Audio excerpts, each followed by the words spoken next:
Christian Net, bonjour. Bonjour, bonjour aux auditeurs de Radio Freedom. Une heure d'entretien avec vous. On va évoquer la situation du PS localement et nationalement. Et puis à quelques semaines des législatives, on va aussi aborder la ligne politique mise en avant par le parti après l'échec, on le sait, des présidentielles. À noter également, et c'est important, à mes côtés se trouve Yves Montrouge, qu'on ne présente plus, journaliste émérite. Bonjour Yves. Bonjour Charles. Et vous apporterez comme toujours votre regard technique sur cette situation politique au sein du parti. Votre analyse est d'ailleurs à retrouver ce matin sur le site de freedom.fr. Alors Christian Net, on ne peut pas passer à côté de cette actu annoncée hier soir. Christiane Taubira, Anne Hidalgo, Martine Aubry, pas n'importe qui au PS, ont choisi de lancer un nouveau mouvement. Benoît Hamon, lui aussi, souhaite faire de son côté une annexe du PS. Est-ce que tout ça, ça fait pas un peu désordre à l'heure où on évoque déjà un parti socialiste malade, Christian Net? Un parti socialiste malade, un parti socialiste en difficulté, certes, mais j'entendais aussi un parti socialiste mort. Et je tiens à rassurer tout le monde, nous ne sommes pas morts. Vous êtes vivant. Je suis bien vivant. Je ne suis pas le Parti socialiste à moi seul, mais beaucoup de militants sont comme moi en forme et prêts à nous battre pour reconstruire le parti. Alors, qu'il y ait des mouvements, bien sûr, sont des personnalités.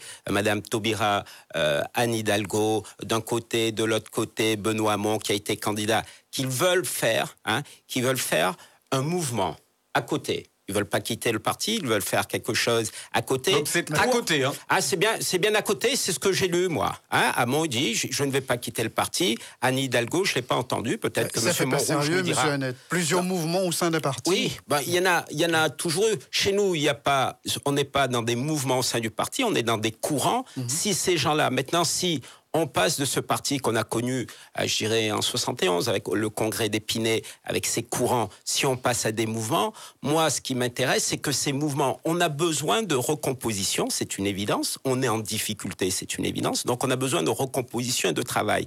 Il est normal... En difficulté, le mot est très faible, quand même. Complètement explosé aujourd'hui. Moi, je ne dirais pas ce terme. On est en grande difficulté. On n'avait pas vu ça depuis 69. C'était 5%. Vous rappelez-vous 5%, je m'en souviens, de faire. Et aujourd'hui, c'est 6%. Oui, pourquoi ? Non, mais les 6%, je ne suis pas tout à fait d'accord avec cette analyse, parce que quand Gaston Defferre a fait 5%, c'était un choix. Il voulait se rapprocher du centre, et ça a été ce résultat. Nous, les 6%, c'est vrai, mais M. Montrouge, vous qui êtes cet observateur de la vie politique à La Réunion, vous savez bien qu'une bonne partie de notre électorat s'est reportée sur Mélenchon et sur Emmanuel Macron. Donc, le vivier des voix socialistes existe. Il faut recomposer. Nous serons dès demain dans cet exercice. Je me souviens aussi que nous avons eu 3 défaites très lourdes en 95, en 2002 et en 2007, qui a conduit Martine Aubry au pouvoir, à la tête la tête du parti. Et on a travaillé pendant longtemps, pendant 5 ans. Je veux dire, après la débâcle de 69, il y a eu la reconstruction. C'était le congrès d'Épinay, vous l'avez dit, en 1971. Après, il y a eu une victoire en 81. C'était la première fois que le PS accédait au pouvoir. C'était l'avènement du socialisme en métropole. Là, vous pensez sincèrement que vous allez pouvoir renaître de vos cendres? J'en suis, Monsieur Montrouge, j'en suis convaincu, parce qu'on va y travailler. Et ce qui nous arrive n'est pas si nouveau. Un parti politique a besoin de se ressourcer, de se recomposer. Si je fais la comparaison, il y a bien eu en France le RPR, puis l'UMP, puis les Républicains. Mais on a besoin de partis politiques. Même si on tire à boulet rouge sur les partis politiques, on en a besoin pour faire vivre la démocratie, on en a besoin pour structurer la vie politique. Parce qu'un parti politique, au PS, chez nous, à la Fédé, on fait de la formation, on accueille des jeunes, on les prépare aux futures responsabilités. Sauf qu'à cette époque, personne n'allait à la soupe comme aujourd'hui. Vous appelez ça à la soupe Macron. Effectivement, la situation aujourd'hui, c'est quoi? 3 choix. Certains, comme Hamon, disent on va être dans l'opposition demain. Valls dit moi, j'aimerais rejoindre l'équipe Macron et être dans ce gouvernement, ou appuyer, soutenir toutes les mesures de ce gouvernement. Et il y a une 3e voie quand même, dont on a débattu mardi soir chez nous, dont ils ont débattu à Paris. Et cette 3e voie, c'est laquelle? C'est une voie d'ailleurs que je défends, c'est de dire, on ne peut pas se mettre en opposition contre Emmanuel Macron de façon brutale. Pourquoi? Les Français ont voté. Les Français veulent maintenant... Ce qui intéresse les Français, c'est moins nos guéguerres, vous l'admettrez, que quelles mesures seront prises pour améliorer leur vie. Alors maintenant, qu'est-ce qu'on fait? Est-ce que lorsqu'il y a des bonnes lois qui seront proposées par le prochain gouvernement, est-ce que nos élus socialistes voteront pour? Je pense par exemple à la loi sur l'éducation. Quand Macron dit que dans les classes, dans les REP, le réseau d'éducation prioritaire, ça nous concerne 80% à La Réunion. Quand pour, comment dirais-je, rattraper ou diminuer l'impact des inégalités sociales sur la réussite, je vais faire des classes à 12. Dans les CP, je trouve ça extrêmement important. Alors, sur le fond du programme, on va y venir lors d'un second volet dans l'émission Christian Net. Mais juste pour rester sur ces mouvements-là qui se créent. Parce que, justement, vous dites, ce sont vos mots que vous venez d'employer, se ressourcer, se recomposer. Est-ce que se ressourcer et se renouveler, exactement, se recomposer, ça consiste à, rester dans une même et seule famille, un même bloc, ou bien au contraire, créer son petit parti dans son petit coin, chacun de son côté? C'est quoi son mouvement dans le parti? Je ne pense pas. Si ces mouvements, si Anne Hidalgo demain, Taubira, Hamon demain, s'ils font... Comment? Martine Aubry également avec nous. Aussi. Qui n'est pas n'importe qui. Oui, non mais je sais bien. Mais si ces gens-là, effectivement, dans la recomposition, lors du prochain congrès, lors de toutes les réunions, si on apporte du nouveau, bien sûr que c'est possible, mais c'est ça le travail de recomposition, c'est précisément ça. Il s'agit pour nous d'abord, je le dis, pour le Parti socialiste, de garder sa ligne politique. Elle a une ligne politique. Nous sommes le Parti socialiste. Moi, vous qui êtes plutôt du courant de Valls, mais aujourd'hui Valls est un peu valsé, en jeu de mots. Mais vous vous situez où là maintenant? Moi, je suis toujours. C'est pas Valls, c'est un ancien Premier ministre. Voilà, il veut quitter le parti, il quitte le parti. Mais moi, ce courant, c'est pas Valls. Valls que vous souteniez lors des primaires. Hein. Absolument, mais maintenant. Du coup, vous êtes un petit peu mal à l'aise avec ça ou pas du tout? Qu'il veuille quitter le parti, il quitte le parti. Je le regrette et je trouve que ces mots sont un peu durs. Quand il dit que le PS est mort. Oui. Mais je trouve que c'est un homme meurtri, c'est comme ça que je pense. C'est lui qui est mort ou c'est le PS? Non, moi je ne suis pas ni dans la langue de bois, ni dans la langue de... Non, moi je suis pas là pour ces petits commentaires. Je dis que s'il s'en va, il s'en va. Mais cette ligne social-démocrate, je suis moi sur cette ligne social-démocrate. Est-ce qu'on peut parler, Christian Net, de trahison sur le cas Valls? Ça fait longtemps. Valls avait dit... je dis pas que ça fait longtemps. On m'en a voulu... qu'il a trahi. Après les primaires, il s'est engagé à soutenir le vainqueur. Il ne l'a pas fait. Et à l'issue de la victoire de Hamon, il s'était engagé à rester en dehors. Il ne l'a pas fait non plus. Il a commencé à soutenir Macron. Donc, je l'ai dit, j'ai eu l'occasion de m'exprimer sur votre radio. J'ai dit, moi, je regrette cette position. Je ne crie pas la trahison parce qu'il va falloir revenir faire toute l'histoire du PS et de tous les partis et de tous les hommes. Donc je ne suis pas sur cette polémique. Il y aura un mouvement Hamon, il y aura un mouvement Hidalgo, Aubry, il y aura le PS, là, aujourd'hui, de ce qu'il en reste, d'accord? Mais il y aura ceux qui vont chez Macron, et si Valls crée un mouvement, vous rechangerez ce mouvement? Je suis socialiste, j'appartiens au Parti socialiste, et je reste à l'intérieur du parti sur cette ligne social-démocrate. Ça me concerne moi, je ne parle pas là en tant que porte-parole, c'est une position personnelle. Maintenant, lorsque l'on veut... moi, j'ai une leçon que je tire de cette défaite cinglante de la gauche. Cette leçon, elle n'est pas nouvelle. Elle est simple. Elle n'est pas nouvelle. C'est que quand la gauche est divisée, c'est l'échec. Cette leçon, elle n'est pas nouvelle parce que c'est depuis 1876. Si on s'est réunis au parti, ça dure de 1876 à 1905, il a fallu 30 ans de combat de nos leaders, Jules Guesde, Blanqui et Jaurès en particulier, pour arriver au PSU SFIO en 1905. Mais monsieur Arnett, on ne va pas refaire l'histoire. Non, on ne va pas refaire l'histoire. Cette gauche, elle est divisée. Mais le PS, déjà en interne, il était divisé. Et c'est bien ce que je dis. Au premier tour de la présidentielle, on a très bien vu, par exemple, Gilbert Annette, Jean-Claude Fruiteau, Michel Vergoz, aller soutenir Emmanuel Macron plutôt que d'être discipliné comme vous. D'accord? Et de soutenir Benoît Hamon, qui est sorti vainqueur de la primaire. Tout à fait. Ça c'est ma position. Je regrette que les autres... Cette autocritique, cette critique, vous pouvez vous la faire aussi, quoi. Mais pourquoi me la faire, moi? Pas vous, pardon, bien sûr, je comprends bien.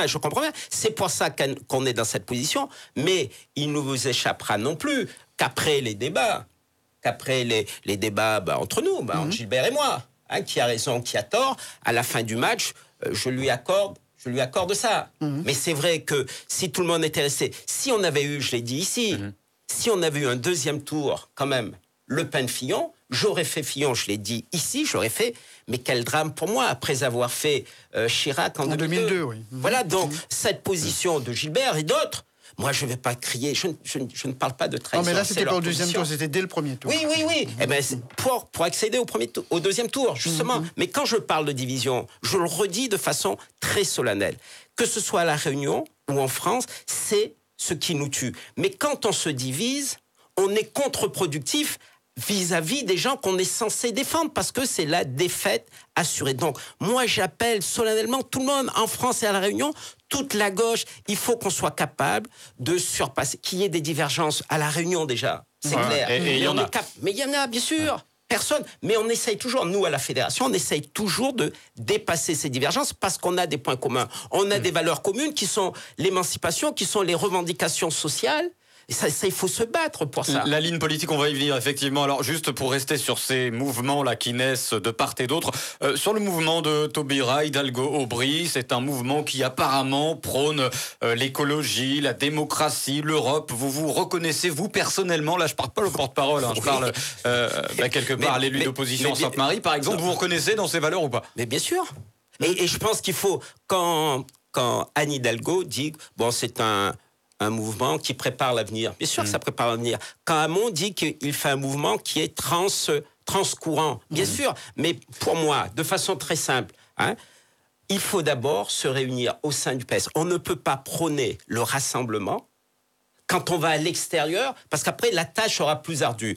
Travaillons, mettez un peu, pas sous le tapis, mais surpassons nos difficultés. Vous savez très bien que les courants sont aussi des affaires de personnalité, d'ego, de rancœur et d'ambition. Donc vous êtes en train de nous dire que tout cela, ils le font peut-être dans la perspective du congrès de fin d'année, et après, vous souhaitez sincèrement et vous espérez ce rassemblement Mais je ferai tout pour le rassemblement. Moi, je serai sur une ligne qui est classique chez nous, cette ligne social-démocrate, mais je n'ai rien. Quand Anne Hidalgo, quand Taubira propose ça, j'ai lu. Mais bien sûr que je me retrouve là-dedans. Mais je me retrouve aussi sur ce que dit Hamon. Il veut lui tendre la main. Le problème, c'est que vous vous retrouvez également sur ce que dit Macron.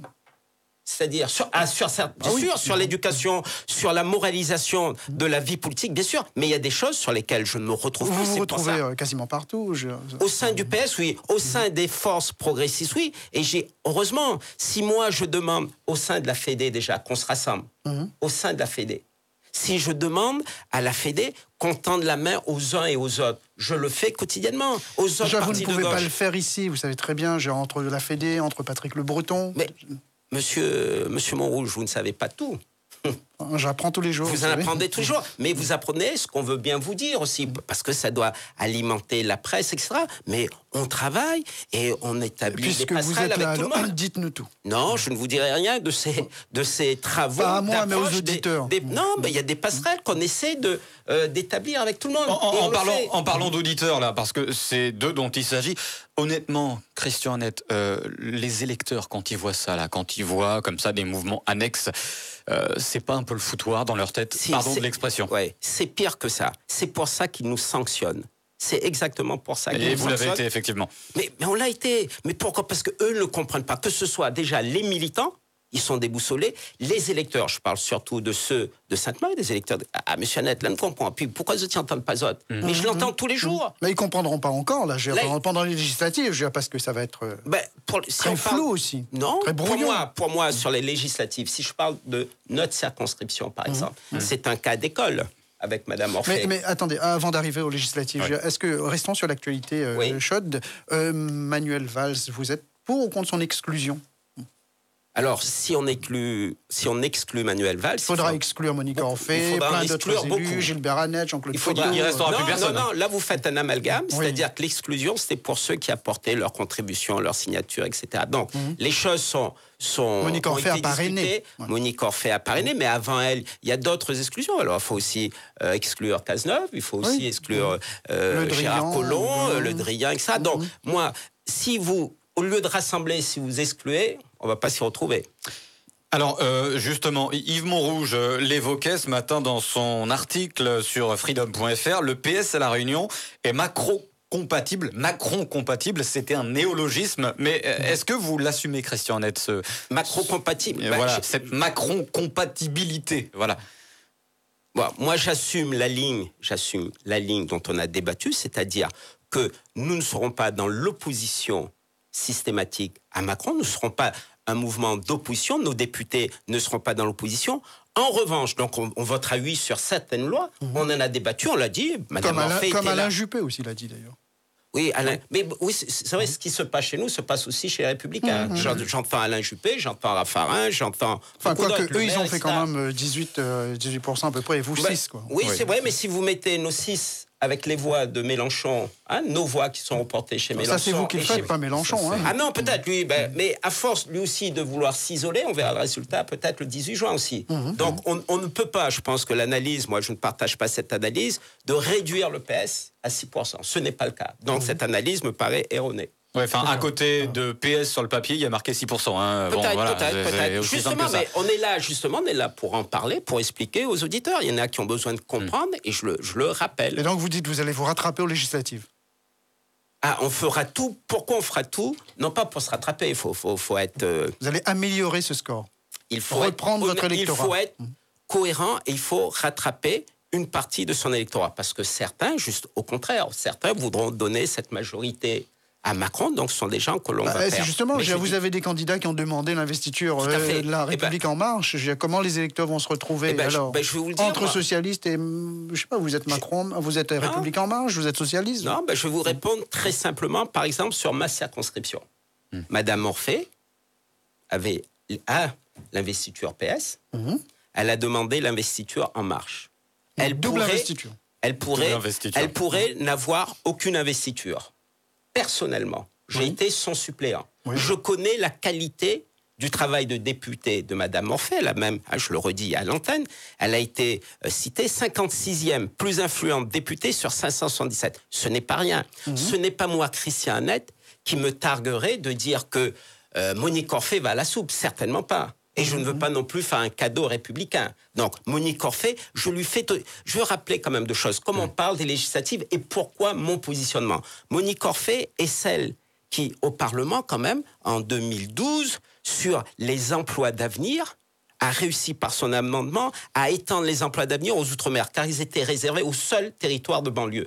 À la fin du quinquennat, il y a 15 000 emplois d'avenir à La Réunion. C'est pas rien. Ce n'est pas rien. Pourquoi vous dites que Monique Orphée pourrait ne pas avoir l'investiture PS ?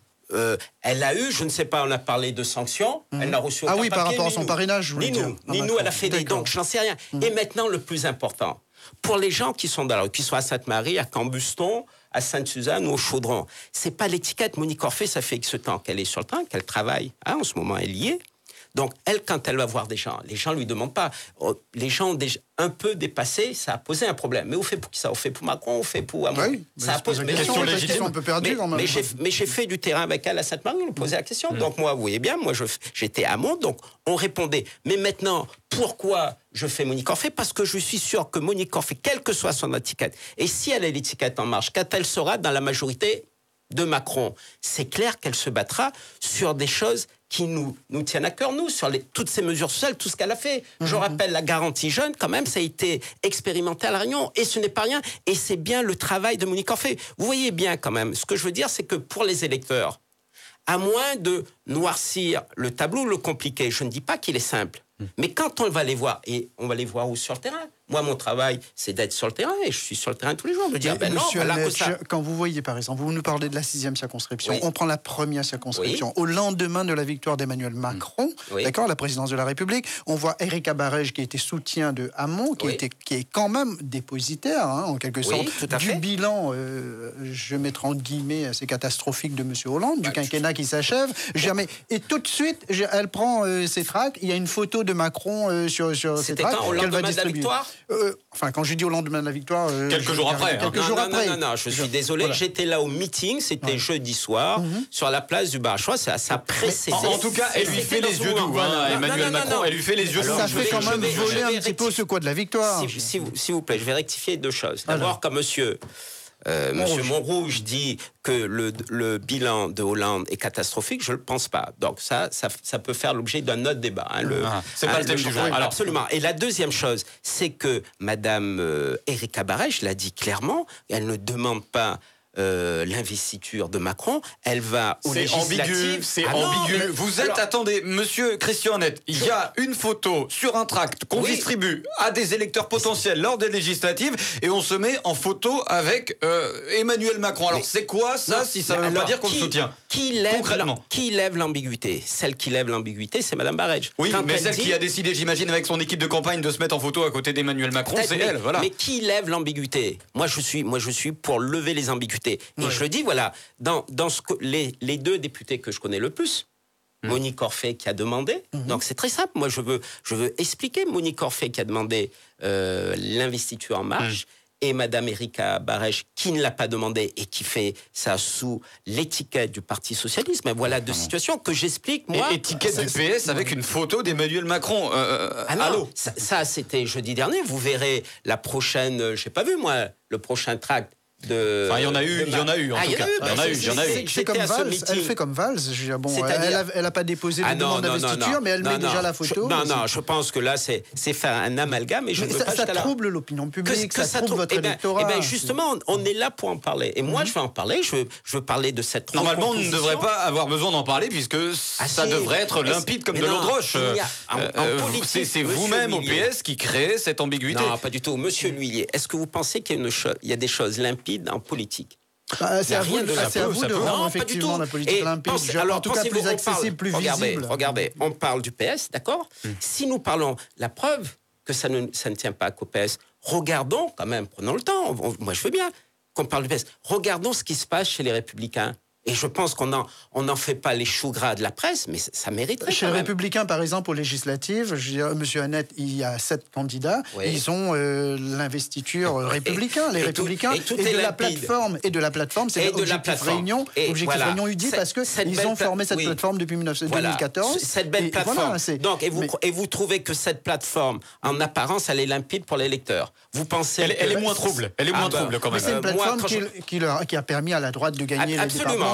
Qui a gagné les régionales. Et je reconnais qu'il a permis à la droite de se rassembler. Je leur tire mon chapeau, c'est bien. Ça, c'est une vraie réussite. Et nous, je pense qu'à gauche, on devrait. Il n'y a pas cette plateforme, effectivement, à gauche. Mais on devrait travailler à ce rassemblement. C'est ça. Et puis les candidats aux législatives à droite, ils ne revendiquent pas l'étiquette de la majorité présidentielle. Je ne viens pas comme Erika Barège.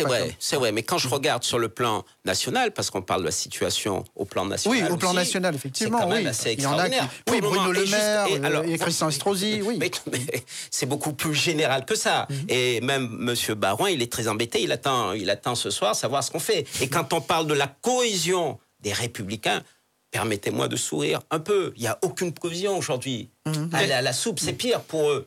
Mais quand vous nous dites, vous nous disiez là, il y a quelques minutes, vous êtes pour la défense de vos convictions. Absolument. Mais à ce moment, c'est pas la peine de demander l'investiture de la République En Marche. Défendez vos couleurs. Vous êtes socialiste. Mais moi, je défends, et je suis pas le seul. C'est la position. On ne défend pas la République En Marche. Non, mais vous demandez, j'ai Monique Orphée, Erika Barège... Non, là, c'est vous qui ajoutez de la confusion. Non, mais vous demandez l'investiture. Non, pas du tout. Monique Orphée l'a demandé. Et j'ai expliqué pourquoi je continuerai, moi, à la soutenir. Est-ce que vous voudriez, par exemple, pour que je sois vraiment droit dans mes bottes, comme un certain, je me présente contre Monique Orphée? Vous présentez contre Monique Orphée? Oui, parce que je suis PS. Non, ça n'aurait aucun sens. Ça n'aurait aucun sens. Mais la logique, la cohérence serait qu'elle se présente avec son étiquette. Enfin, elle est PS. Mais c'est pas la peine de demander. Non, mais elle a changé. Je vais pas la juger. On a discuté entre nous. Bien sûr qu'on a discuté. Et je sais qui c'est Monique Orphée. Et Madame Orphée, elle est certainement plus socialiste que moi. Ça fait 30 ans qu'elle est au parti. Mais comment vous expliquez? Vous allez expliquer aux auditeurs, enfin aux électeurs plutôt. Je veux dire que là, vous êtes ensemble à la région, d'accord? Je parle avec vous, le LPA, Thierry Robert, etc. Et vous étiez ensemble à la présidentielle. Et là, maintenant, vous allez mener un combat où vous allez vous affronter. Avec qui? Avec par exemple, Thierry Robert, le LPA, etc. Non, moi, je vais pas. Moi, sur le plan national, Thierry Robert, il sera peut-être député. Madame Orphée sera députée, j'espère, et Madame Erika Barège. Mais l'élection n'a pas encore eu lieu. N'a pas eu lieu. Mais sur chaque, c'est ce que j'ai dit au début. Oui. C'est notre position. Pour les lois, pour les propositions de loi qui sont conformes à ce qu'on pense, si c'est sur l'emploi, le pouvoir d'achat, on votera pour. Mais il y a des choses, on ne peut pas aller plus loin. Quand on parle de la loi travail, je pense qu'on est arrivé, après des semaines de débats et de combats, à quelque chose d'équilibré, que j'ai aussi défendu. C'était quelque chose d'équilibré. Si maintenant on va dans un sens ou dans un autre, surtout dans le sens où on veut aller, ça sera déséquilibré. J'espère, et je vais moi tout faire ici, à la Réunion, à la Fédé, mais que je serai relayé, j'espère que le parti, de toute façon, à Paris, qu'on se batte contre ça, parce que ça, ce n'est pas possible. On ne peut pas, je le redis, on ne peut pas être contre le fait de légiférer par ordonnance sur des sujets non constitutionnel. On va y venir, ça c'est le fond, hein. On va y venir, Christian Annette, mais juste avant, vous n'avez pas l'impression quand même que certains de vos collègues au PS jouent un petit peu, et pardon de l'expression, les lèche-bottes avec Emmanuel Macron, clairement pour parler familièrement, on a vraiment cette impression-là vue de l'extérieur. En quoi est-ce lèche-botte? Quand Monique Orphée fait Emmanuel Macron, elle ne sait pas du tout qu'Emmanuel Macron sera président de la République. Ah non, au moment où elle le fait, alors ça date d'il y a quelques mois, Emmanuel Macron prenait déjà un petit peu son envol dans les sondages. Gilbert Annette, c'était pareil. Il y avait Marine Le Pen et il y avait François Fillon. François Fillon, quand même, ça fait longtemps qu'on dit qu'il doit être président de la République. Lui-même parlait « on ne va pas me voler ma victoire ». Mais 2 mois après, on savait qu'il était plombé. J'ai vu ce qui s'est passé. Parce que Monique Orphée, quand elle soutient Emmanuel Macron, c'est après l'affaire du Penelope Gate. Hein. Voilà. Donc elle a senti peut-être le vent tourner. Et pour vous, l'affaire était pliée dès le Penelope Gate. Je ne suis pas si sûr. Ça sent-elle roussi un petit peu quand même. Il y a eu quelques petites affaires. Bien sûr. Et bien sûr que ça a changé la donne. Bien sûr que ça a changé la donne pour François Fillon. Vous qui étiez au Conseil fédéral mardi, d'accord, vous qui êtes là en train de nous dire qu'il faut reconstruire le PS. Absolument. Quelle est la position officielle de la Fédération socialiste aujourd'hui sur cette question-là? Est-ce que, je sais pas, Gilbert Annette, des gens comme Michel Vergoz, on l'a entendu ici même sur les ondes de Radio Freedom, on n'a pas vraiment l'impression qu'il est pour le rassemblement, la reconstruction du PS, parce qu'il est quand même très proche d'Emmanuel Macron.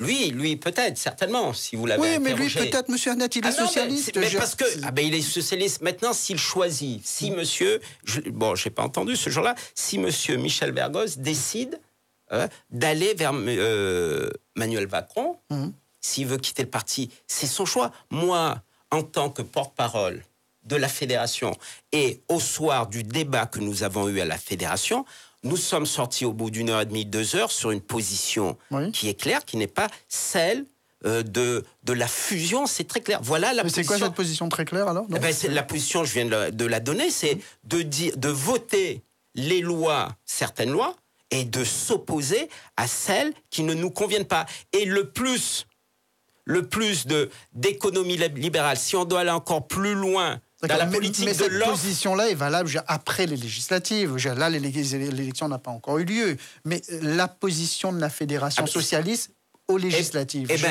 C'est majorité présidentielle, c'est socialiste, c'est PS. C'est PS. C'est bien PS, et c'est d'ailleurs, nous on a eu notre débat mardi soir, c'est la décision qui a été prise par le Conseil national aussi, il y a une déclaration très claire de Cambadélis hier là-dessus. Et après on va aborder le fond pour les législatives. L'autre question, c'est que tous les députés qui seront, enfin les socialistes qui seront élus aux législatives, ils siégeront où à l'Assemblée nationale? Au sein de la majorité présidentielle ou dans l'opposition constructive, fut-elle?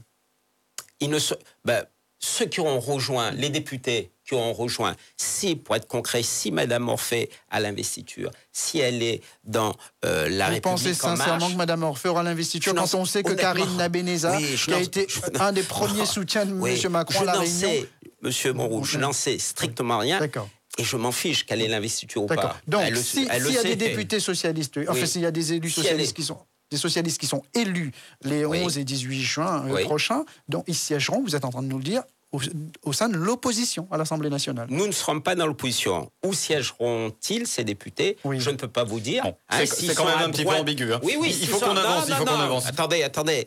Vous me posez une question. Bien sûr, la situation est complexe, donc je ne vais pas vous donner comme ça une situation limpide. Elle est complexe. Donc, où siégeront ces députés socialistes? J'en sais rien. Monsieur Cambadélis va peut-être nous le dire. En tout cas, ils seront à l'Assemblée nationale. Ils seront à gauche. Donc, ils seront bien à côté, un peu moins à gauche, mais à côté des députés communistes, etc.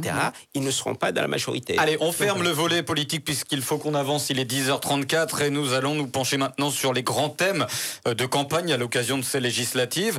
Qu'est-ce qu'il faut pour le PS, Christian Honnête? Conserver les fondamentaux très à gauche avec une ligne très sociale en misant sur les services publics et tout ce qui va avec, ou bien au contraire aller sur une position, une ligne un peu plus social-libérale? C'est quoi le plan concrètement pour reconquérir cet électorat populaire parti au FN?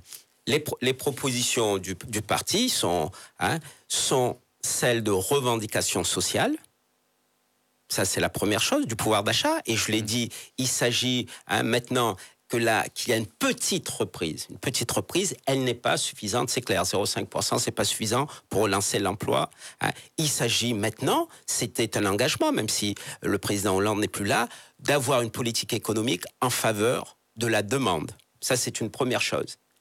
C'est indispensable. On ne peut pas continuer comme on l'a fait. Quelles seront les propositions des autres? Je n'en sais rien. Mais ça, c'est un fondamental. La deuxième chose, on l'a dit, et ça va être écrit très rapidement, sur la fonction publique, sur les fonctionnaires. On ne peut pas tirer à boulet rouge sur les fonctionnaires. Quand nos adversaires, les Républicains, disent, bon, voilà, le grand changement, au lieu de supprimer 500 000 postes, sur 5 ans, je vais en supprimer 300 000 les 5 premières années et les 200 000. Il y en a d'autres qui ont dit également, qui ont prôné la suppression. Absolument. Nous, là-dessus, c'est clair qu'on ne peut pas accepter ça. Pourquoi ? Parce qu'on a besoin, et là, le débat avec nos adversaires n'a pas voulu, on ne peut pas se permettre de supprimer autant de postes. On a besoin de l'éducation nationale, on a besoin de la santé. Et jusqu'à aujourd'hui, personne ne nous a dit où ces postes seraient supprimés. Je pense que ça serait dans l'éducation nationale, parce qu'on ne veut pas toucher ni aux armées, ni à la police. Et ça nous fera très mal. Même si c'est pas une compétence d'État, mais bon. Et bien sûr, pourquoi ? Comment vont-ils faire l'administration territoriale ? C'est important, c'est l'administration de proximité. Comment y toucher, même s'il n'a pas le pouvoir de le faire? Donc ça serait en supprimant, en réduisant les budgets. Les députés PS à l'Assemblée nationale, en tout cas, vont défendre ces postes qui sont apparemment en danger, puisque Emmanuel Macron a prôné, notamment pendant toute la campagne, de réduire, je crois de mémoire, de 150 000 ou de 200 000 le nombre de fonctionnaires. Vous, les députés PS, vous serez là pour... Nous ne sommes pas sur cette position. Alors, je comprends pas. Vous voulez plus de services publics, mais en même temps...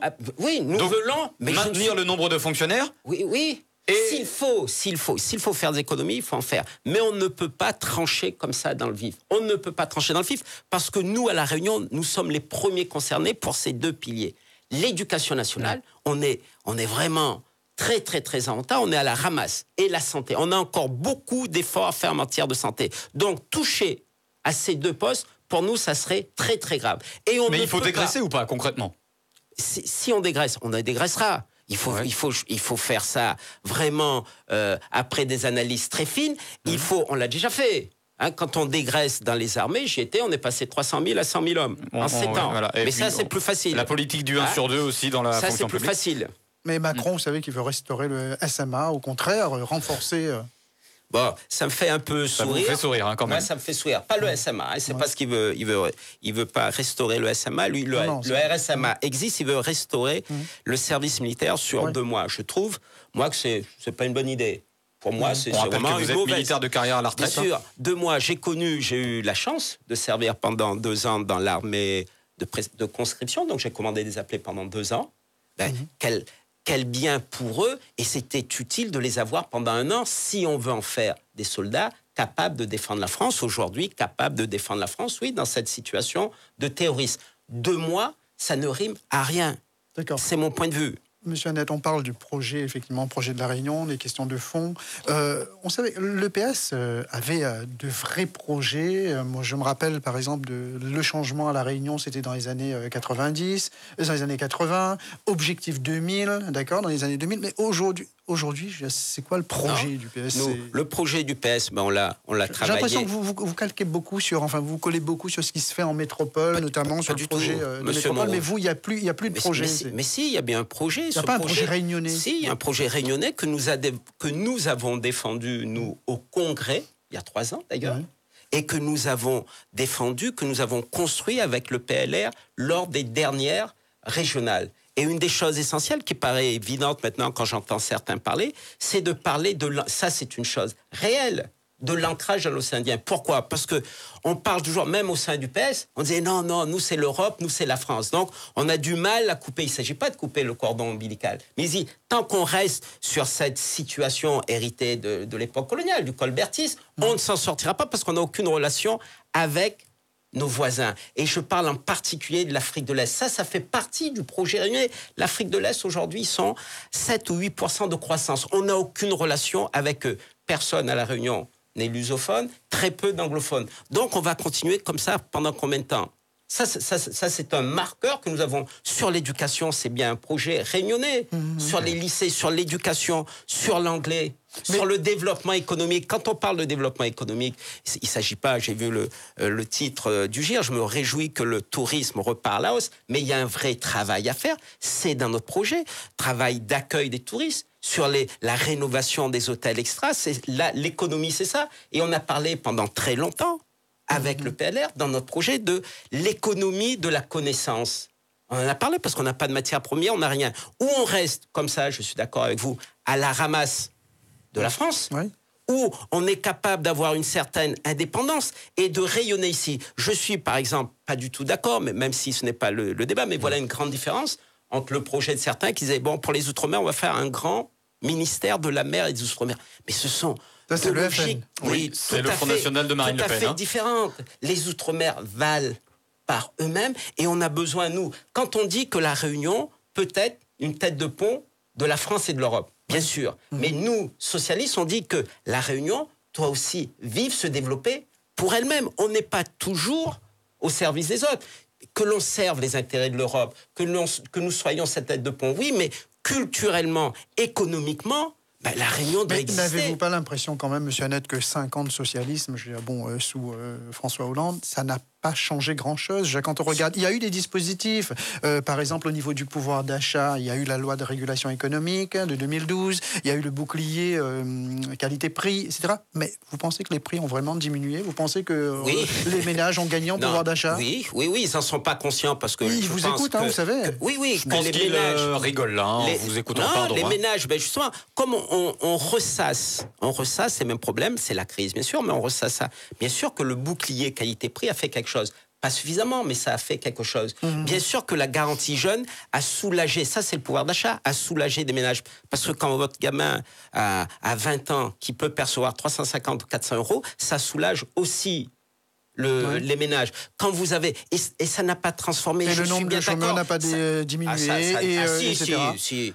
Monsieur Montrouge, le nombre de chômeurs a diminué, pas seulement à cause des contrats aidés, mais avec les emplois marchands. Oui, c'est beaucoup les emplois aidés.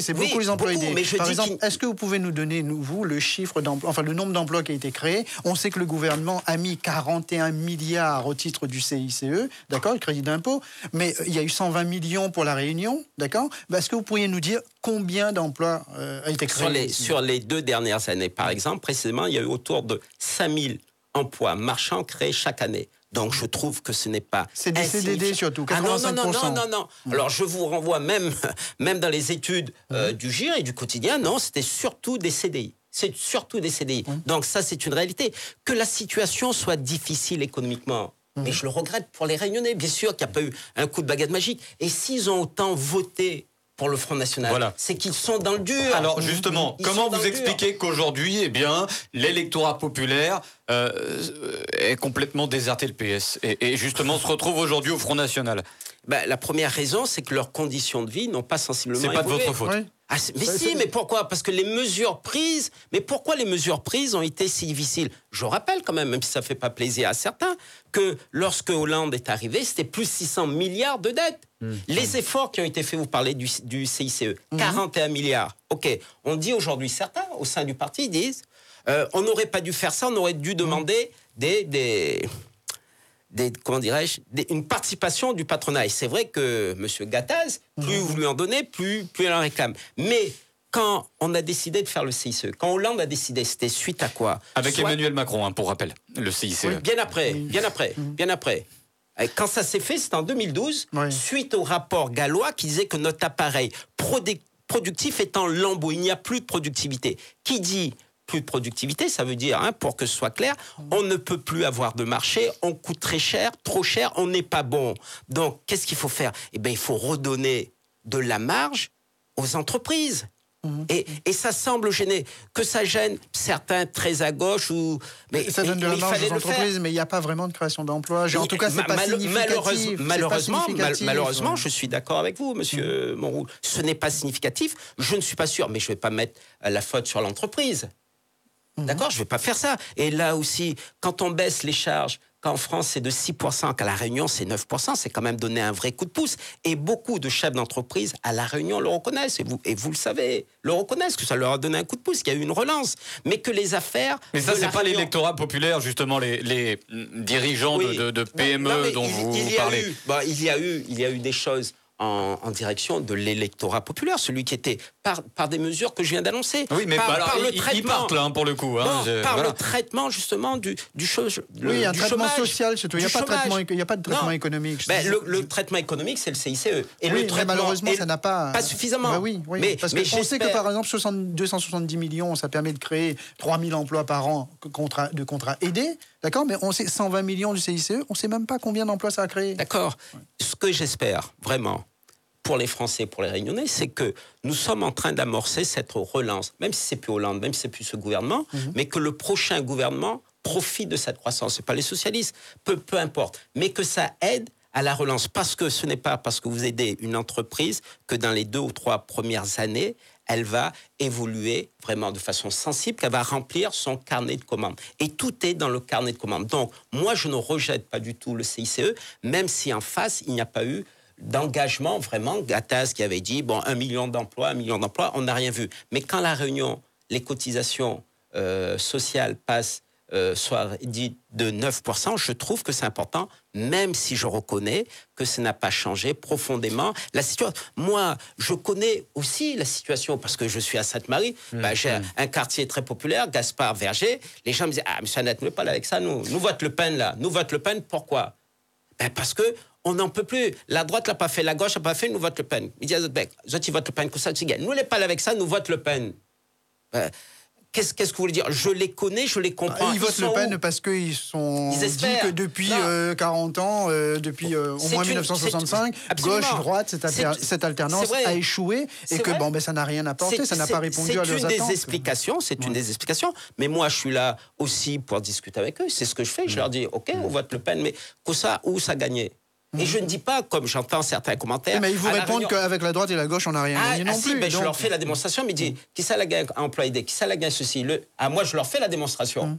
Emploi aidé, ça dure quelques mois. Mais je peux vous dire, monsieur Montrouge, que dans une famille, vous n'imaginez pas le nombre de gens que je rencontre qui me demandent, monsieur Annette, pour un contrat aidé pour moi. Vous n'imaginez pas dans quelle situation ils sont. Donc, quand ils ont un contrat aidé, je pense qu'il ne faut pas traiter ça par-dessus la jambe. Et en plus, ça sert souvent à être élu, donc c'est très pratique. Alors, ça peut être très pratique, malheureusement. Malheureusement. Très électoraliste aussi. Aussi, oui, malheureusement. Donc, il y a une mesure là-dessus qui pourrait être entreprise. C'est de confier, comme les contrats aidés sont du ressort de l'État. C'est l'État qui paye à 95%. C'est une mesure qui a été annoncée, qui n'a pas eu un grand succès, c'est que les contrats aidés soient effectivement pris en charge par le Pôle emploi. Comme ça va arrêter avec ces mesures clientélistes et ça va libérer les collectivités d'autant de pression. Le programme de Benoît Hamon, qui n'a pas vaincu grand monde lors des présidentielles, qu'est-ce qu'on fait ? On garde quelques éléments ou on jette tout là pour ces législatives ? On garde quelques éléments. On a jeté... Moi, je vous ai dit tout à l'heure que le programme de Benoît Hamon était équilibré et qui me semblait bon. Malheureusement, le revenu universel également. Voilà. Qu'est-ce qu'on en fait le revenu universel, justement, la mesure phare, quand même. La mesure phare. Mais il n'y avait plus rien à voir entre la première mesure du revenu universel et ce qui était annoncé maintenant à 700 €. Mais moi, je continue à penser que 700 €, quand on augmente le RSA, que tout le monde passe à 600 € au lieu de 500 à 35, 65 € pour certains, ça peut paraître minime et négligeable, ce n'est pas le cas. Pouvoir aider les étudiants, leur donner cette petite autonomie à 700 €, ce n'est pas une petite autonomie, c'est une autonomie totale. Je trouve que ça, ce sont de bonnes mesures. En ce moment, à Solferino, on est en train de travailler. Moi, ça me gêne un peu, mais il paraît que ça va trop vite. Pas seulement, Solferino. Comment ? Il travaille aussi, vous voulez dire. J'espère. Pas seulement. Non, j'ai pas entendu ce que vous avez dit. Il travaille aussi, vous voulez dire à Solferino. Il ne se dispute pas, en tout cas, tout le temps. Il y a quand même du dialogue, c'est ce que vous dites. En ce moment, il travaille, et j'ai bien vu. Bien sûr que sur une mesure phare, sérieuse, de Benoît Hamon, parce que les présidentielles, ça engage l'avenir, c'est la transition écologique. Il y a des mesures qui étaient importantes.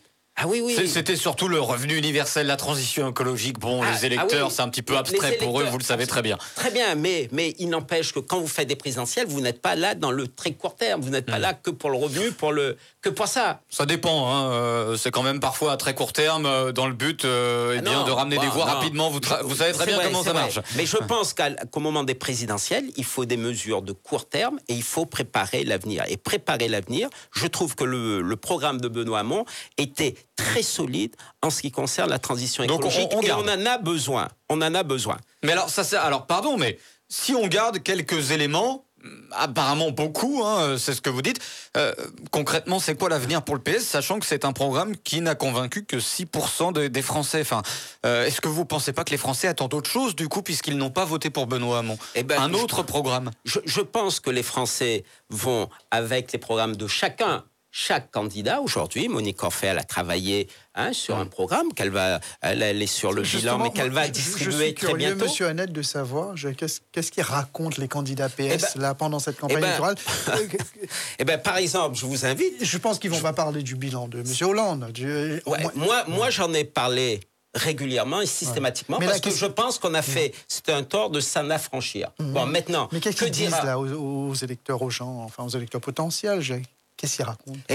Il raconte, moi je prends le cas de Mme Orphée, elle raconte, elle explique ce qu'elle a fait, ce qu'elle va faire. Elle en est au bilan, elle a rédigé un programme pour les législatives, je ne vais pas en parler parce que je préfère que ce soit elle qui en parle en premier, avec des propositions. Elle a l'expérience quand même d'un premier mandat, elle sait sur quelle ligne elle est, elle sait ce qu'elle peut faire, ce qu'elle ne peut pas faire. Donc, elle n'est pas dans des grandes promesses qu'elle ne peut pas tenir. Mais ce programme, il y a 5 ans, par exemple, 2012, elle pouvait dire, le changement, c'est maintenant. Mais là, maintenant, qu'est-ce qu'elle va dire ? Le changement... Ce sera demain ? Je vous invite à l'inviter. Elle vous parlera de son programme, mais je ne veux pas aujourd'hui. Comment ? Elle viendra, je pense. Mais certainement. Et on l'invite en direct, d'ailleurs. Je ne veux pas dévoiler son programme aujourd'hui. Mais elle a travaillé. Et elle a la tête sur les épaules et elle sait ce qu'elle propose. Elle connaît particulièrement bien sa circonscription. Alors, les petites retraites, par exemple, puisqu'on reste sur le fond, les propositions. Emmanuel Macron veut revaloriser ses petites retraites. C'était la même chose pour le Front National. Qu'est-ce que propose le PS dans tout ça ? Alors, comment se démarquer ? Et Benoît Hamon avait proposé aussi la revalorisation des petites retraites. Il y a une chose, si on peut avoir 2 minutes pour expliquer, c'est l'AFPA. Les personnes qui ont travaillé pendant 20 ans, 30 ans, 40 ans, qui ont 300 euros, 280 euros de retraite. Ça existe, il y en a beaucoup. Alors, les indépendants, c'est 80 euros. C'est les indépendants. Vous êtes comme moi, vous savez, il y a des gramounes qui ont un ras-le-pioche, comme l'a dit, pendant très longtemps ici à La Réunion, et qui aujourd'hui vivent avec 200, 300 euros. Pourquoi ? Parce que ces gens-là, quand ils travaillaient, rien n'a été fait pendant 5 ans, ou même peut-être avant. Non, mais sur cette mesure-ci, il y a dans la loi, c'est dans les 5 ans, il y a dans la loi égalité réelle, une mesure qui est très concrète, c'est que tous ces gens pourront accéder au minimum vieillesse. Aujourd'hui, ils ne le faisaient pas. Pourquoi ? Parce que lorsqu'ils étaient propriétaires d'un bien, il ne restait à leur mort, au moment de la succession, que 39 000 euros.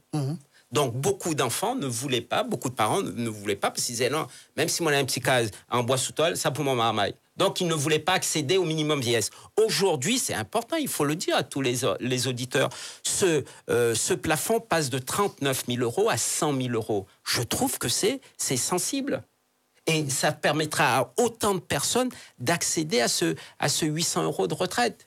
Ça a été amorcé quand même dans ce quinquennat. Et ça a été repris par Benoît Hamon dans le cadre de l'égalité réelle. Par exemple, voilà pour les personnes âgées. Et les mesures que préconise, par exemple, M. Macron, qui parle aux Réunionnais aussi, la suppression du RSI, la suppression de la taxe d'habitation pour 80% de la population. Ça vous parle ? Oui, oui, bien sûr que ça me parle. 80%, je pense que si je suis dans les purs, moi aussi j'en profiterai, c'est extraordinaire. Non, pourquoi ? Bien sûr que ça parle, parce que là, pour beaucoup, c'est 1 200, 1 400 euros par an. Donc, c'est une chose pratique. Comment va-t-on le compenser ? Oui, parce que ça fait 10 milliards quand même de manque à gagner après pour les collectivités. Il y aura un chèque pour les collectivités. Comment ? Il y aura un chèque pour les collectivités pour compenser. C'est ce qu'ils disent toujours, vous savez, par exemple, depuis 2003, rappelez-vous, quand il y a eu le transfert des aides sociales au Conseil général, jamais ça n'a pas été compensé à l'euro constant. Voilà, parce que l'État doit toujours 700 000 euros par an. Mais je pense quand même, si la dotation de l'État aux collectivités ne prend pas en compte pour les communes, je suis bien placé, je suis dans une commune, la taxe d'habitation, je pense que là, l'État mettra en difficulté toutes les communes, et ça, je ne pense pas que ce soit jouable. Sur, effectivement, on l'a un peu abordé, le 49.3, les ordonnances, en tout cas, ça vous concernera, ça concernera les députés PS à l'Assemblée. Qu'est-ce que dit le Parti Socialiste sur ces méthodes qui n'ont pas du tout été populaires et qui ont fait descendre des milliers de Français dans la rue ? Alors, je fais remarquer à tout le monde que pendant ces présidentielles, aucun candidat n'a proposé la suppression du 49.3. C'est un outil constitutionnel et il n'y a pas de raison de s'en affranchir. Aucun ne l'a fait. Aucun ne l'a fait. Maintenant, en ce qui concerne le fait de légiférer par ordonnance, j'ai dit tout à l'heure mon sentiment pour certaines... C'est ce que propose M. Macron, notamment sur le Code du travail. Voilà, surtout là-dessus. Maintenant, là aussi, légiférer par ordonnance, c'est un outil constitutionnel. On le fait quand on veut accélérer le rythme des réformes, mais on ne peut le faire que sur des sujets consensuels. Là, il va le faire sur le sénatorial, c'est ce qui se dit, puis également sur la moralisation de la vie publique, mais effectivement. Je pense que la moralisation de la vie publique fera consensus. D'accord. Donc, je pense que ça peut aller plus vite. Ça va pas faire de vagues. Je pense, j'aimerais connaître, ça serait bien, de connaître qui est opposé à ça. Serait contre. J'aimerais bien les identifier. Dire qu'on est contre le cumul des mandats, beaucoup l'ont dit. Heureusement, c'est une chose, on peut le lui reconnaître à François Fillon, il dit non, je ne reviendrai pas. Et je pense que c'est une excellente chose. On ne peut pas que ce soit un mandat de parlementaire et dans un exécutif local, on ne peut pas être maire pendant 24 ans. Et je sais de quoi je parle. Donc il faut limiter. C'est un message qui s'adresse également à Gilbert Annette, à plein d'autres élus. Tout le monde. À tout le monde, mais bien sûr. Mais il n'y a pas de raison pourquoi Gilbert Annette... Jean-Claude Fruteau est maire depuis 1983. Je le dis, vous me posez la question, voilà la moralisation. Je pense que c'est extrêmement important de limiter le nombre de mandats successifs. Il faut arrêter. Pourquoi ? Plus vous multipliez le nombre de mandats, je ne vais pas être péremptoire, vous facilitez la mise en place de systèmes qui sont souvent illicites. Voilà, donc je ne vais pas aller plus loin. Il faut renouveler la classe politique. Et je suis d'accord, moi, là-dessus, à 100%. Alors, là-dessus, il faut le faire. Arrêter avec le népotisme aussi, dans certains cas. Arrêter le népotisme, bien sûr. Et c'est dans la loi, en principe, de la moralisation de la vie politique. Je vois M. Montrouge, un petit sourire. Non, on a parlé sénatorial, M. Annette. Voilà. Vous savez que les sénatoriales vont être peut-être repoussées d'un an. Vous êtes candidat au sénatorial ? Oui, je suis candidat. Mais si elles sont repoussées, elles sont repoussées. Et je pense qu'aujourd'hui, la préoccupation des Réunionnais... D'ici un an, si ça se trouve, ça va bouger au sein du PS. Vous ne serez peut-être plus le seul candidat. Peut-être, on ne sait pas. Mais c'est vraiment pas le plus important pour les Réunionnais ni pour les Français. Que l'on bouge, c'est... Une réduction du nombre de sénateurs aussi. Aussi, je pense. Que c'est nécessaire. Vous êtes favorable à ça alors ? Il y en a trop, ça coûte trop cher, ils se marchent dessus, ils font pas grand-chose. Parce que chacun a pu lire des choses, des ouvrages sur le Sénat. D'abord, dire qu'il faut supprimer le Sénat parce qu'il ne sert à rien, je pense que c'est une bêtise. Le Sénat a un rôle important à jouer. Donc il y a certains sénateurs qui ne servent à rien alors. Il y a, lisez les revues spécialisées, il y a certains sénateurs qui ne travaillent pas, qui sont absents et qui ne travaillent pas, bien sûr. Donc je pense qu'on peut réduire la voilure et qu'il faut aussi réduire le nombre de sénateurs.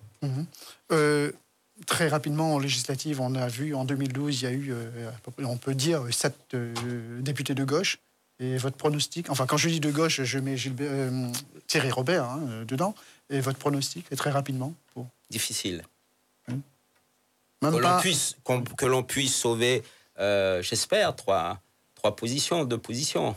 Notamment dans les circonscriptions. Notamment dans ma circonscription, M. Montrouge, je fais tout. Bien sûr, je fais tout. Moi, je ferai tout pour qu'on n'élise pas Mme Nadia Ramassamy. Ou Karine Nabeneza. Ou Nadine... Karine Nabeneza. Et que l'on vote, bien sûr. Mais je ferai tout pour ça. Je suis engagé dans la campagne de Monique Orphée. Je ferai tout pour qu'elle gagne. Mais bien sûr, c'est une évidence pour moi. Allez, on arrive au terme de cette émission. Il nous reste à peu près 2-3 minutes quand même.